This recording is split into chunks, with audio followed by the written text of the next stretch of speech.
அந்த இயேசுவுக்கு என்ன ஆச்சு? அவரை கூட்டிக்கிட்டு பிளாத்துக்கிட்ட போறாங்க. இது எதுல போய் முடியும்னு தெரியாதா? கொஞ்சம் நில்லப்பா, உன்னை எங்கேயோ பாத்துருக்கேனே. நீயும் அந்த இயேசுவோட தானே இருந்த? இல்ல இல்ல, நான் இல்ல.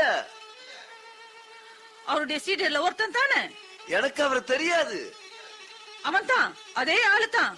எனக்கு இவனை தெரியும், இயேசுவோட சீடர்ல ஒருத்தன் தான். இவன் இயேசுவோட ஆளு தான், விடவே விடாதீங்க. அதான் சொன்னேன்னு, அவரை எனக்கு தெரியவே தெரியாதுன்னு. என்ன இங்க ஒரே சத்தமும் கூச்சலுமா இருக்கு? என்ன போய் இவங்க தப்பா சொல்றாங்க. இவங்க சொல்ற இயேசுவை பத்தி எனக்கு தெரியவே தெரியாது, கேள்விப்பட்டதும் இல்ல. போ அந்த பக்கம், எங்க பாரு கூச்சலும் குழப்பம் தான். சச்சே,